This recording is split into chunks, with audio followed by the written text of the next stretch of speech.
प्रिय बच्चों, ऑनलाइन शिक्षा में आपका स्वागत है। जैसा कि मैं पहले अपना इंट्रोडक्शन दे चुकी हूँ कि मैं श्रीमती कात्यायनी वर्मा गृह विज्ञान प्रवक्ता पद पर कार्यरत हूँ, लेकिन इस लॉकडाउन को मद्देनज़र रखते हुए मैं अपने विषय से अलग हटकर कुछ अन्य विषयों पर भी ज्ञानवर्धन कराना चाहती हूँ, ताकि इस लॉकडाउन में आप बोरियत महसूस न करें और अन्य विषयों में भी ज्ञानवर्धन कर सकें। जैसा कि आप सभी को पता है कि हमारी राष्ट्रभाषा हिंदी है। हिंदी में वर्ड किसे कहते हैं, भाषा किसे कहते हैं, भाषा कितने प्रकार के होते हैं, बड़ी ई की मात्रा कौन सी होती, मात्राओं का ज्ञान, स्वरों का ज्ञान, व्यंजनों का ज्ञान आदि सभी विषयों पर मैं आज आपको अच्छे से विस्तार से बताऊंगी। जैसा कि आज का मेरा टॉपिक है वर्णमाला।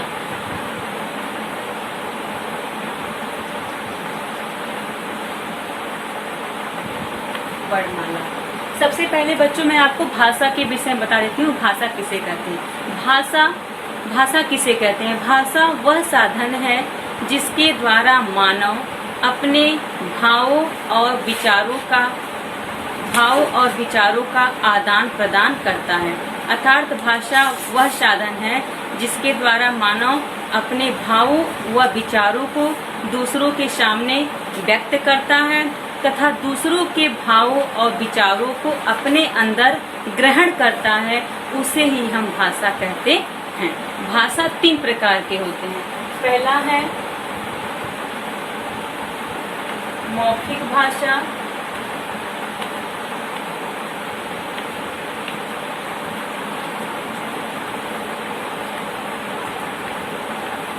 दूसरा है लिखित भाषा,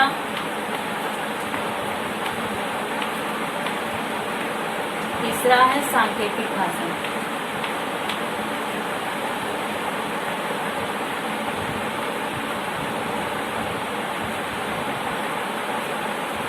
मौखिक भाषा वे भाषा होती है जिनमें हम अपने विचारों और भावों को मुख के द्वारा बोलकर दूसरों के सामने प्रकट करते हैं तथा दूसरे हमारी बातों को सुनकर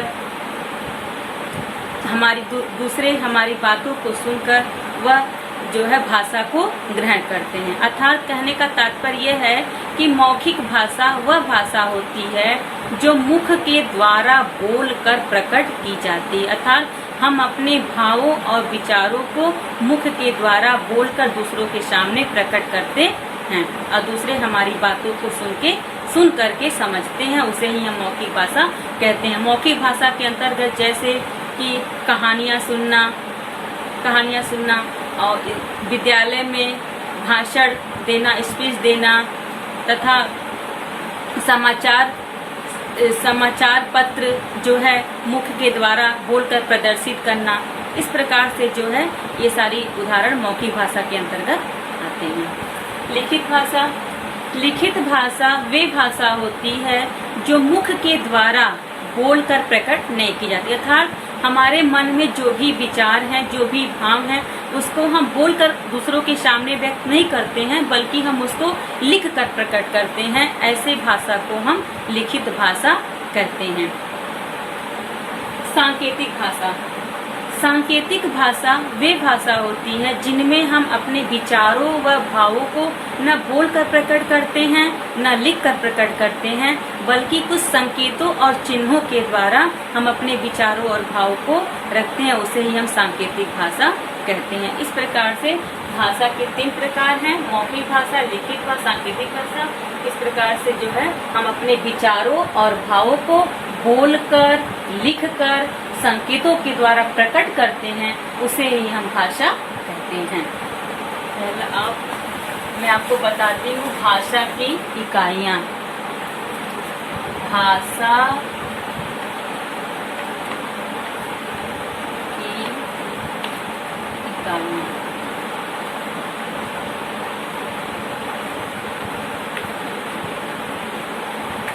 भाषा की इकाइयाँ। भाषा की इकाइयों को 5 वर्गों में विभाजित किया गया है। पहला है ध्वनि, दूसरा है वर्ण,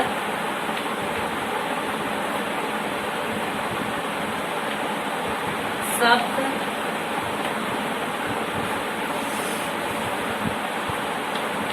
वाक्य,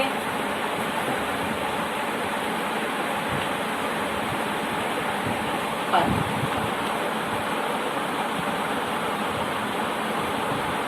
भाषा की मुख्य रूप से 5 इकाइयाँ होती हैं। जैसे हमने बताया, भाषा 3 प्रकार के होते हैं, मौखिक भाषा, लिखित भाषा, सांकेतिक भाषा। ठीक उसी प्रकार भाषा की इकाइयों को 5 वर्गों में विभाजित किया गया है। पहला है ध्वनि, दूसरा है वर्ण, तीसरा है शब्द, चौथा है वाक्य, पांचवा है पद। इस प्रकार जो है भाषा की सबसे छोटी इकाई यानी सबसे छोटी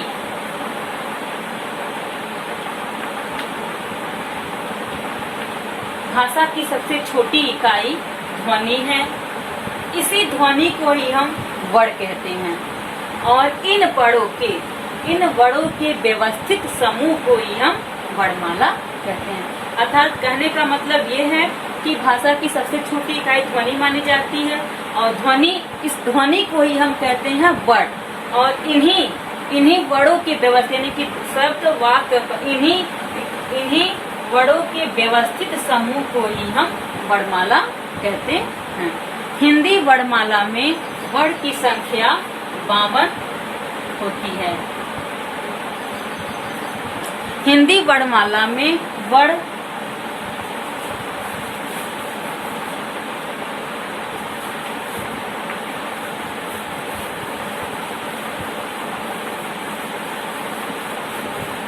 हिंदी वर्णमाला में वर्ण 2 प्रकार के होते हैं।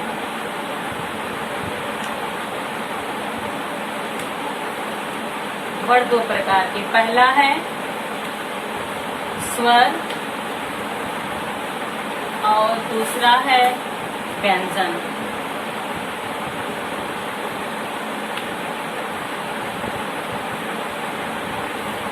हिंदी वर्णमाला में वर्ण को 2 भागों में विभाजित किया गया है। पहला है स्वर और दूसरा है व्यंजन। स्वर 3 प्रकार के होते हैं। पहला है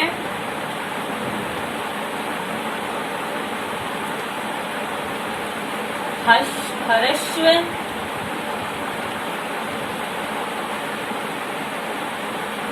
लघु, मूल। ह्रस्व, लघु, मूल स्वर। दूसरा है दीर्घ स्वर और तीसरा है प्लुत स्वर।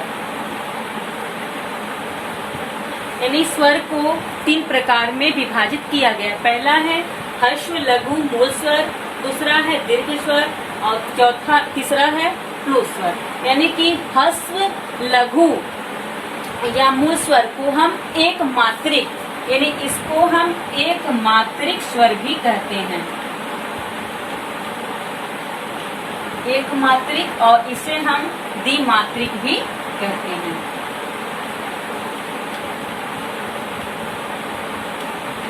और यानी कि इसमें ह्रस्व या लघु स्वर में 1 मात्रा होती है, इसमें 2 मात्रा होती है और इसमें 3 मात्राएं होती हैं।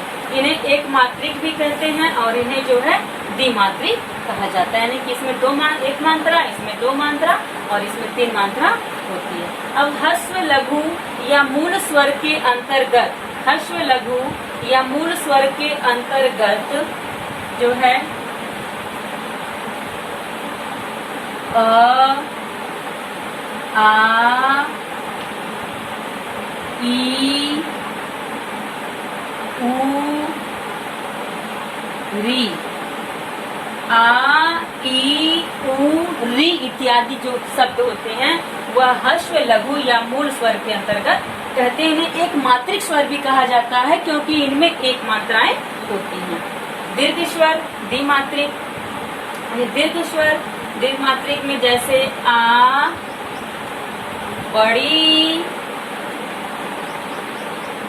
बड़ाऊ, ए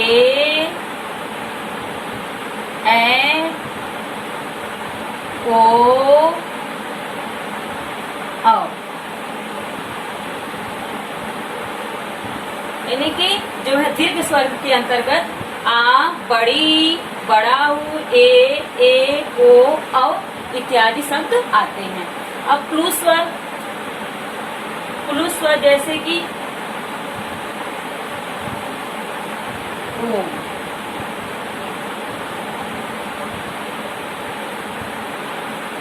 जहां पर ये चिन्ह आपको दिखाई दे, इसी चिन्ह को ही हम क्लू स्वर कहते हैं। जैसे ओम, ये जो है क्लू स्वर के अंतर्गत आते हैं। इस प्रकार से जो है स्वर 3 प्रकार के होते हैं। पहला है ह्रस्व, ह्रस्व लघु मूल स्वर, एक मात्रिक, इसको एक मात्रिक स्वर भी कहा जाता है। यदि एग्जाम वगैरह में, कंपटीशन वगैरह में भी आ जाता है एक मात्रिक स्वर कौन कौन से होते हैं, तो उसमें ऑप्शन दिया रहता है। तो इसमें आप बता सकते हैं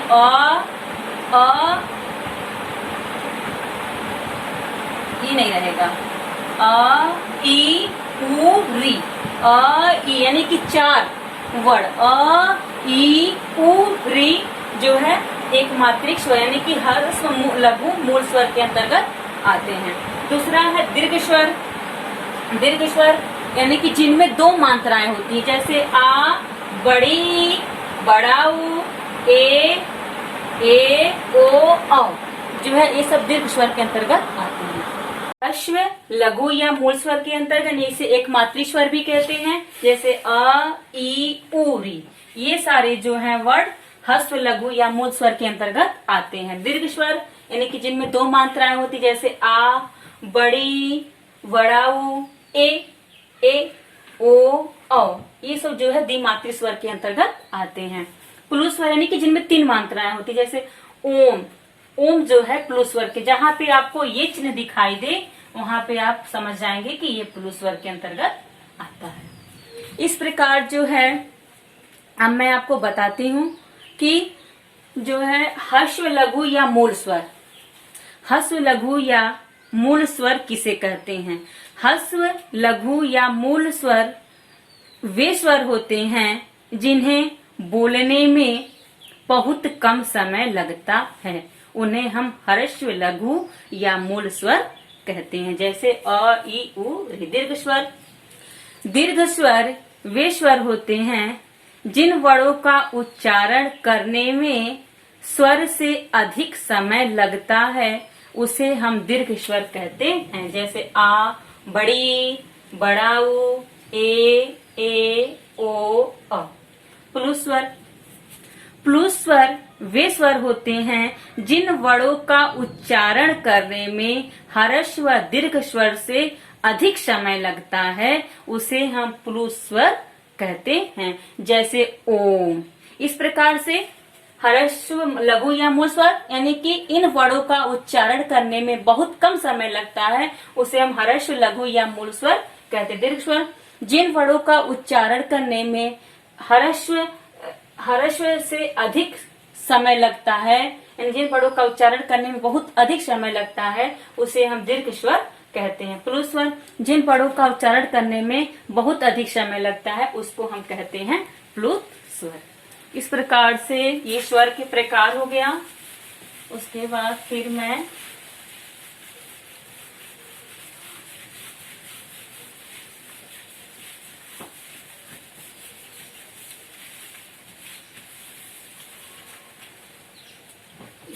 फिर स्वर का वर्गीकरण।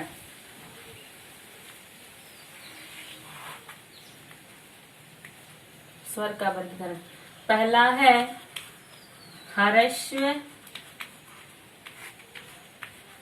लघु मूल स्वर, दूसरा है दीर्घ स्वर,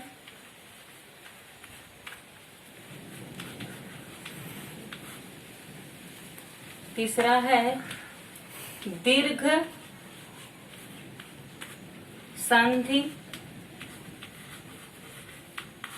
सजाती स्वर,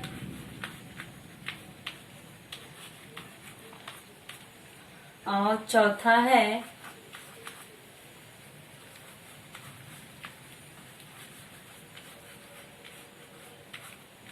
संयुक्त संधि, संयुक्त संधि विजाति स्वर।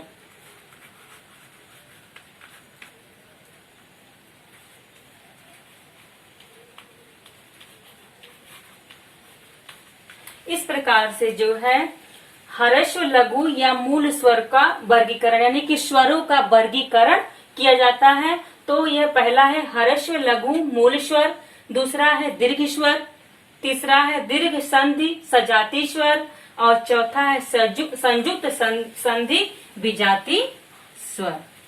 इस प्रकार से मैं बताई हूँ कि ह्रस्व लघु या मूल स्वर जैसे ई उ री जो है ह्रस्व लघु या मूल स्वर के अंतर्गत आते हैं। इसमें दीर्घ स्वर में जैसे आ, बड़ी ई, आ, बड़ी ई, बड़ा ऊ जो है ये दीर्घ स्वर के अंतर्गत आते हैं। दीर्घ संधि स्वर सजाति स्वर के अंतर्गत जैसे हो जाएगा हमारा ए और संयुक्त संधि स्वर विजाति स्वर के अंतर्गत ओ औ। ए ओ औ जो है वह दीर्घ संधि विजाति स्वर के अंतर्गत आते हैं। अब मैं आपको बताती हूँ कि दीर्घ ह्रस्व लघु या आ ये जो है आ यहाँ अ नहीं रहेगा, यहाँ पे यहाँ पे रहेगा ई और यहाँ पे हो जाएगा दीर्घ स्वर के आ, बड़ी ई, उ।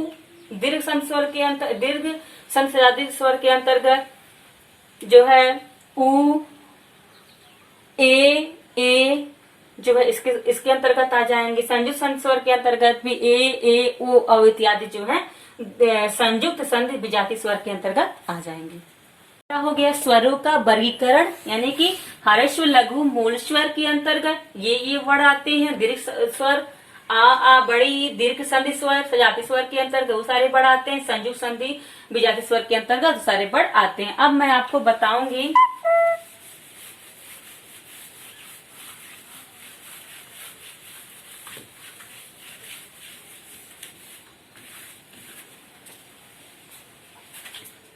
इस प्रकार जो है जीभ के आधार पर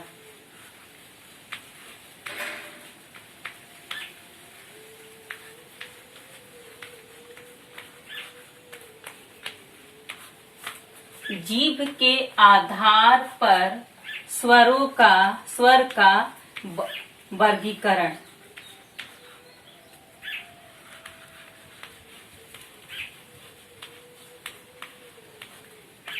जीभ क्या था? पहला है इसमें अग्रस्वर,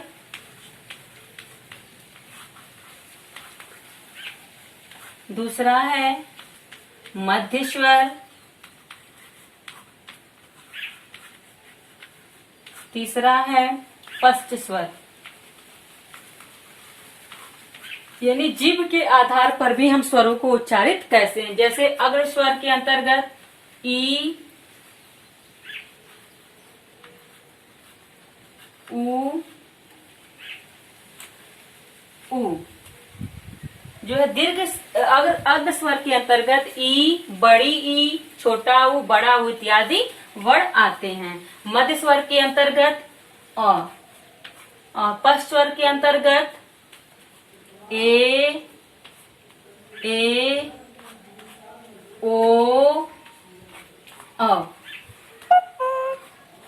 ए ओ औ जो है पश्च स्वर के अंतर्गत आते। इस प्रकार जीभ के आधार पर हम स्वरों का वर्गीकरण करते। अब मैं आपको उच्चारण बताऊंगी इसका।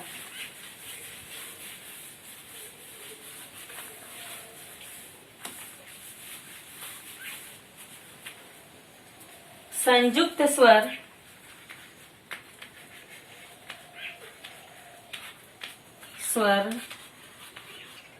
या स्वरों का निर्माण।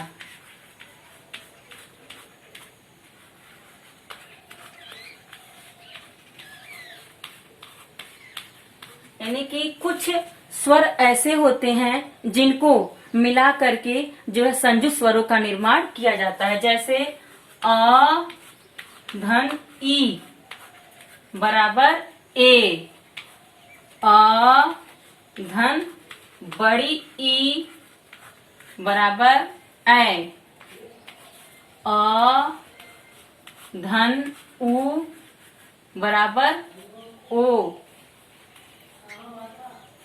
अ धन उ बराबर ओ, अ धन ओ बराबर औ। इस प्रकार से जो है कुछ स्वरों को मिलाकर संयुक्त स्वरों का निर्माण किया जाता है। जैसे अ धन ई बराबर ए, अ धन बड़ी ई बराबर ए, अ धन उ बराबर ओ, अ धन ओ बराबर औ। इस प्रकार से संयुक्त स्वरों का निर्माण किया जाता है। अब मैं आपको बताऊंगी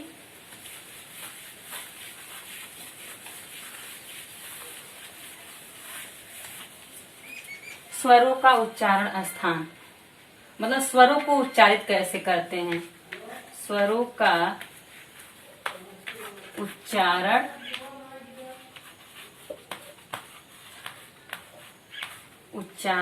स्थान, जैसे स्वरों को उच्चारित कैसे करते हैं। जैसे पहला है कंठव्य स्वर,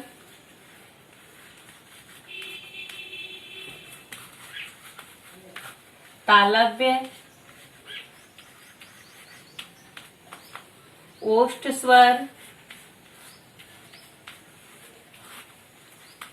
मूर्धन्य स्वर,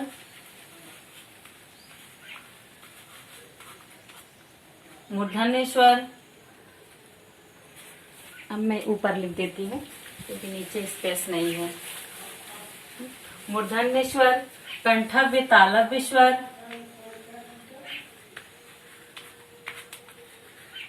तालव्य स्वर, कंठव्य ओष्ठ स्वर।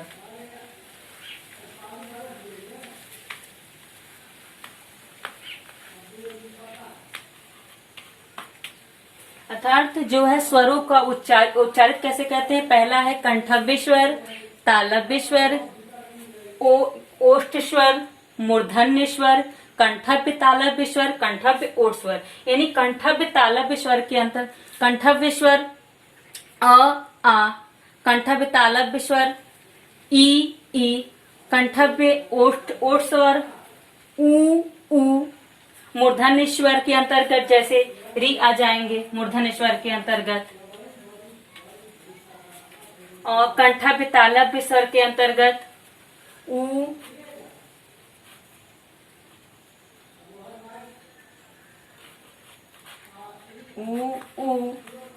और कंठव्य ओष्ठ स्वर के अंतर्गत ए आ जाएंगे। कंठव्य तालव्य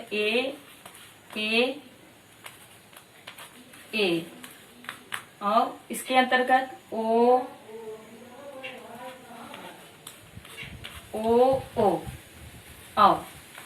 इत्यादि। ये सारे स्वर इस प्रकार से जो है हम स्वरों को उच्चारित करते हैं। स्वरों को उच्चारित करते हैं। अब मैं आपको आगे बताती हूँ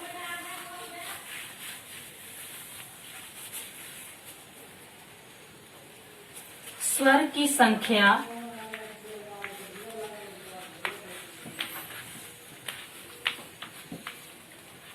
संख्या 11 होती है। स्वर की संख्या 11 होती है। अयोगवाह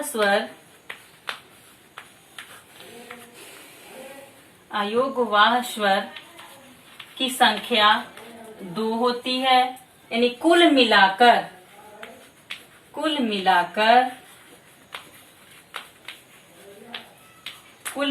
स्वरों की संख्या 13 होती है।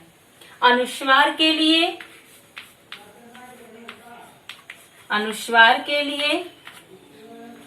इस चिन्ह का प्रयोग किया जाता है तथा विसर्ग के लिए इस चिन्ह का प्रयोग किया जाता है। इस प्रकार से बच्चों स्वर किसे कहते हैं। जो वर्ड स्वतंत्र रूप से बोले जाते हैं, जिन वर्डों को बोलने में किसी अन्य वर्ड की सहायता नहीं लेनी पड़ती है, उन्हें हम स्वर कहते हैं। स्वर 3 प्रकार के होते हैं। ह्रस्व, लघु मूल स्वर, हर्ष लघु या मूल स्वर, दीर्घ स्वर, प्लुस स्वर।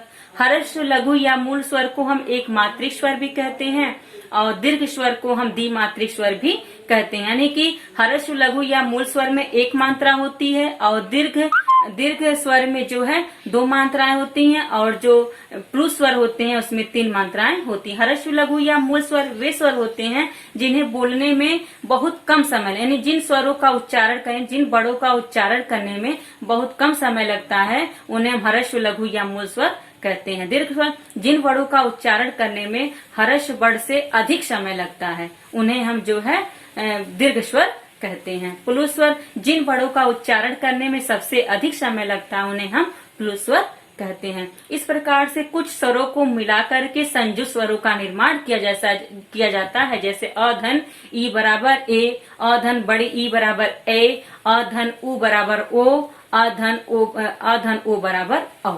इस प्रकार से जो है स्वरों को वर्गीकृत किया जाता है। बच्चों, स्वरों की संख्या 11 होती है, उसमें जिनमें अयोगवाह स्वर 2 होते हैं। कुल मिलाकर स्वरों की संख्या 13 होती है। अनुस्वार के लिए इस चिन्ह का प्रयोग किया जाता है तथा विसर्ग के लिए इस चिन्ह का प्रयोग किया जाता है। अब मैं व्यंजन के विषय में आपको सेकंड पार्ट में प्रस्तुत करूंगी। यदि आपको मेरा वीडियो पसंद आया हो तो मेरे चैनल को लाइक और सब्सक्राइब करना न भूलें ताकि मैं हर रोज नए वीडियो अपलोड करके दिखाती रहूं।